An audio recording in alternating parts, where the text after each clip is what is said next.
Chez Bissou Télévision, chaîne Oyo Kokani na yo. Osoluka musala ozozwa musala te.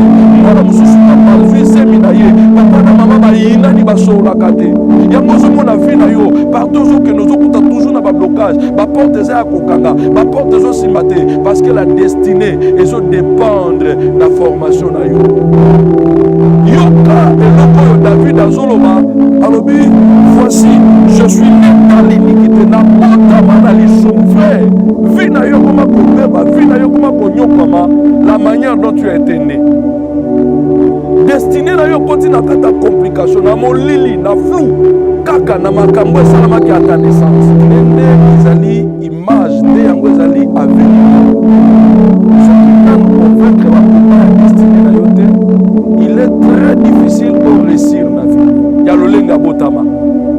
Le combat de la destinée, ta destinée est devenue très sombre, ta destinée est devenue très floue. Papa, ton salaire pour l'examen, tu y as pour y biso makambo à ta naissance, David a lobby, voici, ma mère m'a conçu dans le péché. Azui zeminanga na katali sou frère. Na uto yebisa yo ke na naissance ya mutu nous avons trois choses. Okotama ndenge nini zemino okotama ki wapi.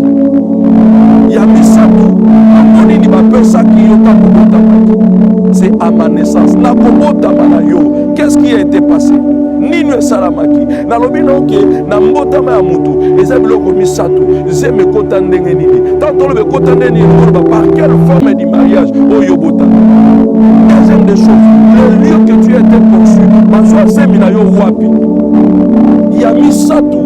Quelles sont les cérémonies qui ont été faites à ta naissance? Et à la bala mususu, oyo mukolo babota mak babota qui est le la sœur na biso moko bazwa e bakena batika na zamba pendant tant de jours.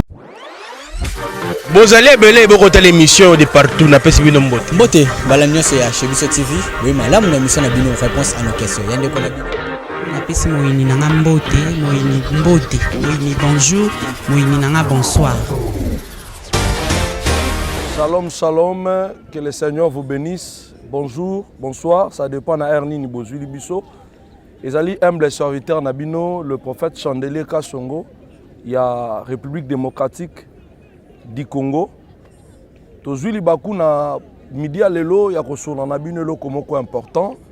Émission Nabiso, Tozolo Bela, thème Nango Ezali, le combat de la destinée. Pourquoi Tozolo Bela combat de la destinée? C'est parce que destinée nde ezali image nde yango ezali avenir ya mutu. Soki nanu o vaincre ba combat ya destinée na yote, il est très difficile au réussir na vie. Il est très difficile au joie au motema no ezaki nango besoin. Et voilà pourquoi na kati ya saison oyo l'émission na biso tozolobela mingi à ce qui concerne le combat de la destinée. Na kata combat de la destinée, premier point, to porte ya liboso oyo mema combat na destinée ya mutu ezali sa naissance. Oyo tozoloba à ma naissance. Vous savez, naissance ya mutu eza ko refléter avenir pe lobi na ye. Soki naissance na yo ezali bien définité, c'est très difficile au réussir na vie. Naissance na yo salamaki nini. Na kata naissance ya mutu, nous avons trois choses. La première des choses, moi na abotamaki ndenge nini. La deuxième des choses, moi na abotamaki wapi. La troisième des choses, quel est le nom qu'on a donné à l'enfant. Lelo ba via batu mingi, ma soeur, mon frère, eza ya kobeba, eza compliqué, ezo nyokwama, kaka na bevenemo salamaki na naissance na ye. Tozana mukanda na biso, ya psaume 51, verset 7. Soyo totangi yango ekosunga biso, totanga parce que liloba nzambe tokoki koloba yango pamba te soki totangi likomi te parce que c'est un enseignement et sunga yo psaume 51 yo pe place ozali zwa bible na psaume 51 verset 7 yo ka lelo ko bible zoloba bible lobi voici je suis né dans l'iniquité et ma mère m'a conçu dans le péché. Oh gloire à Dieu. Yoka eloko yo David azoloba alobi, voici, je suis né dans l'iniquité, na botama na lisumu. Frère, vi na yo koma ko beba, vi na yo koma ko nyokwama, la manière dont tu as été né. Destiné na yo koti na kata complication na molili na flou kaka na makambo esalamaki à ta naissance. Ya bato bazo négliger, oui c'est bien oluka délivrance, ya ba lien, ya ba condamnation, ya ba malédiction, mais bato bazo bosana la manière dont oyo ya botama à ma naissance. Frère Nabiso David Azolela, alobi, voici je suis né dans l'iniquité et ma mère m'a conçu dans le péché. Frère, dans toutes nos questions au botama ndenge nini. Lelo ba vie bato komi yakobe ba frère, ba vie komi na kata souffrance, c'est seulement à cause ya lolenga botama. Le combat de la destinée, ta destinée est devenue très sombre, ta destinée est devenue très floue. Papa, tozali apona oleksangonga te to ya poto yebiso makambo ezole kana vina yo. À ta naissance, au botama ndenge nini. David alobi, voici ma mère m'a conçu dans le péché. Azui zemi nanga na katalisu mon frère. Na uto yebisa yo ke na naissance ya mutu nous avons trois choses. Au botama ndenge nini, zemi no kotama ki wapi. Ya misatu kombo nini ba pesa ki yo tango botama ki. Awa frère na biso David azobanda koloba ke voici je suis né dans l'iniquité et ma mère m'a conçu dans le péché. Tala na botama na katalisu mon frère. Mbotama na yo botama ndenge nini. Zemi na yo kotaki ndenge nini. Tala, yana bana mususu zemi na bango ekota na ba place moko boye parfois okoko nango lokola buzoba mais ba bota yo na place moko boye oyo lelo e créer la yo problème na kati ya vie. Tomona ka mutako kozala congolais awa abotami na France ba pesi nationalité française. Mais yo botama wapi? Mabele babota ki ezaki mabele nini? Na mabele babota ki quelles sont des choses, quelles sont des pratiques ouais salama ki à ta naissance. Ndeko na ngai. Na oyebisa yo ke destiné no ekoti na kata molili. Tozali apona ko yebisa yo ke obenga.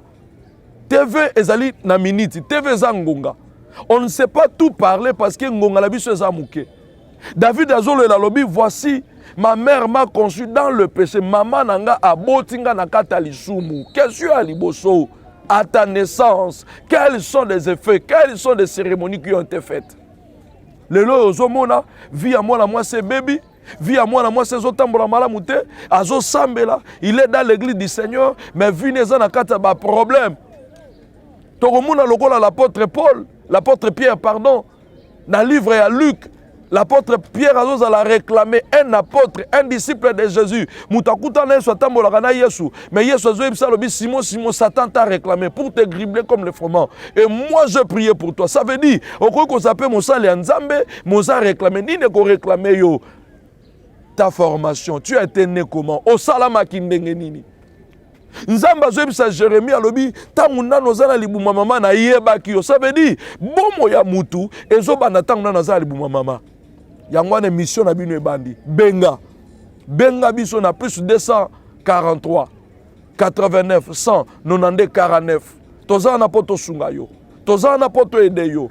O parveni ko simba délivrance na yo. O koti ba prière o luki nzambe na ba degré nyonso, mais destiné no ezo za toujours limité. Destiné no ezo za toujours compliqué. Destiné no ezo za toujours menacé. Et eza la menacé pourquoi? C'est parce que à ta naissance il y a eu des choses. Na kobota manayo. Et ana bana mususu abotama papa wangane papa boyaye. Maman, ozo kanisa ke na ndenge ba wangano ba boyayo. Avenir nini eza promettant liboso na yo.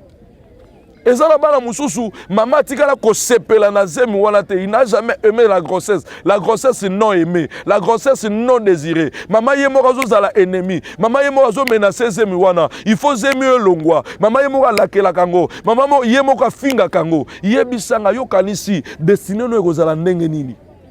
Ma sœur, benga. Benga to sunga yo. Tala destiné ndenge zozala molili. Première des choses compliquées ba destiné à Batou, c'est à sa naissance. Obota mandenge nini zemine kotane ezala bala musu ba botami na kata inceste ya ba parents na kata inceste ya famille cousine na cousin ba sangani ba boti yo lelo yo bima tango bimi yebo bimi na race nini bongo destiné na yo e ko promettre ni destiné na yo e ko pesa ni na vie yaya délivrance c'est important. Soki na nozui délivrance te, il est très difficile au monde sengo. Yango zo mona yope, obandi ko luka kota na domaine ya kobota, obandi lingo kota na domaine na mariage. Mariage no ezo simba te parce que kitoko ya ndaku ezalaka fondement. Quand la fondation est mauvaise, yeba ke ndaku et goza na forme te. C'est quoi le fondement? C'est à ta naissance. Nambotama na yo. Obotama kindengeni. Mon frère Nabiso Moïse, mon Bible zobenga ye balobi, on l'appela Moïse parce qu'il a été tiré des eaux. A babenda ina mai yo kana bisayo. Eza na bana ba mai. Oyo kaka mwana mai, aza mwana oyo batira na mai. Eza na bana mususu batira bango na zamba. Ya na bana mususu batira bango na bisiku esengeli te. Yo mona kaka mwana na libumu. Obala kaka mwasi, mais tuna mwasi na yo abotama kindenge nini. Oh bandeko na ngai, era délivrance ekoki. Yango moni biso toye pona ko biso makambo yo à ta naissance. Nde destiné na yo ekoti na kata ba complication, destiné na yo ekoti na kata ba problème. Frère, benga biso na plus 243 89 100 92 49 l'humble serviteur Chandelier Kasonga za wana pona kosunga yo. Tala destiné nde ekoti na kata compromission. Destiné contre nakata ba complication. Ozoluka musala ozozwa musala te. Mwana mususu tango bazwi zemi na ye, papa na mama ba yinani ba solaka te. Yango ozomona vie na yo, partout ozoke nozokuta toujours na ba blocage, ba porte eza ya kokanga, ba porte ezo simate parce que la destinée ezo dépendre na formation na yo. David azoloba, alobi voici ma mère m'a conçu dans l'iniquité. Azwingai, atsalinga na kata lisumu, na kata mabe. Ya, zemino bazwango ndenge nini. Et ala mutu mususu zemine bazwango hors du mariage, ni banda, okomona ba répercussion eza na kata vie. À ta naissance, na mbotama na yo, oyaki ndenge nini. Zemina yo, ekotaki ndenge nini. Tozana Kinshasa, ser moko azolela lelo, vi na ye zo nyokwama, vi na ye za ya kobeba, c'est parce que papa na ye, ti abota ye, atikala ko reconnaître ye te. Moke mwana yo, aza non reconnu, azaka na couverture parentale te, azaka na couverture spirituelle te. Lelo yo poko mobota bana. Est-ce que zo mona te ke mobali pas prêt à abandonner yo? Bible lobi c'est que l'homme aura semé, c'est ce qu'il moissonnera. Na naissance no ba sema nini, ba lona nini papa. David azakolela. Alobi tala mama na ngai, azwi zemi na ngai na kata lisumu. Ya, zemi no bazwango ndenge nini. Bakenda ko luka banganga. Yana mutu mususu ozomone mwana, mais aza mwana aza formé par l'Éternel te. Ba luka ya ko luka, ba sangisa ba chimie, ba sangisa ba forme, ya ba kisi ya parci par là na mboka. Mama alongwe awa ke mboka, aya ko zonga na zemi. Est-ce que zemi wana za ya papa to za ya papa te? Zemi no kota ndenge nini? À ma naissance. Voilà destiné ba tuminga za ko beba. Yango naza ko insister na zo ebisa na bibenga biso. To sungo na ba prière. To sungo na délivrance, destiné ndeza bomo ya mutu. Soki destiné na yo za compliqué, soki destiné na za kozipa, il est très difficile au monde sengo. Ya yo zo sala tout, ozo bimatongo butu moyo, ozo sala kayu, ozo sala, ozo bundana, mais makambo zo réussir te pona nini. Quelle est la malédiction ekangi yo? Singani ne kangi yo. Nazo yebiso ke ba destiné à batu mingi eza ya kobeba à cause ya fondation. Fondation c'est quoi? C'est à ma naissance. Na kobota mana yo. Qu'est-ce qui a été passé? Ninu salamaki. Na lobi na oke na mbotama ya mutu eza biloko misatu. Zeme kota ndenge nini. Tanto lobe kota ndenge nini ngoloba par quelle forme du mariage oyo botami. Deuxième des choses, les lieux que tu as été conçu. Bazwa zemi na yo wapi. Ya misatu. Quelles sont les cérémonies qui ont été faites à ta naissance? Et à Nabala Moussousou, Oyo, Mukolo Babota Mak, Babota qui est, le la sœur Nabiso Moko Bazoé, Bakena Batiga na Zamba, pendant tant de jours. Nabi frère Moko le loyo, Vinaye et Simbakate. Vinaye Simbakate, c'est parce que tant Babotiye, Bakanga Nanda pendant 7 jours, parce que famille wana, Banda Kokufe la bana, famille wana Banda Kokufe la bana Mibal. Balubi pour moi la mobile Atikala, pour moi la mobile Vanda, il faut qu'Anglais Nanda 7 jours après avoir Koboma Basoso, Koboma Bantaba, Kosala ba cérémonie. Quelles sont des cérémonies? Oh, Basala na vie na yo frère. À ma naissance, Benga Biso, na plus 243, 89. 100, 92, 49. Toza wana pona koyamba yo. Toza wana pona kosola na yo. TV eza minute. Mais na lisolo na WhatsApp na biso. Tokoyeba ko discuter, tokoyeba ko solola, tokoyeba ko sala partage. Na lisungi ya prophétie, toko parvenir na délivrance mo quelconque. Lelo eza premier module na biso. Toko kota na deuxième module. à ma naissance. Yokane David azolo bana psaume 51 verset 7 azolela. Alors bien ngai David, maman nanga zui zemi nanga na lisumu. Maman nanga zui zemi nanga na lokuta. Maman nanga zui zemi nanga na moyibi. Maman nanga zui zemi nanga na mabe. Tala na botami na kati ya péché. Ya ko botama na kati ya péché oko réussir ndeni. C'était votre humble serviteur, le prophète Chandele Kasongo. Bobenga biso na plus 243 89 192 49. Toko sunga yo na kata ba prière. Toko sunga yo na kata ba service. De telle façon que o attraper délivrance na yo. Ndeka na lobaka. Quand la maladie a été mal diagnostiquée, le traitement aussi sera mauvais. Kutana basala nzambo ba ko sunga yo. Na yebike oko parvenir na délivrance na yo. Kola pambola yo. TV eza minute. TV eza temps. Mais tant que toko solo la, toko sunga yo na deuxième émission na biso, oko comprendre makambo ebele à ma naissance. Yango neza point liboso tozolo bela, o ezali combat ya destinée.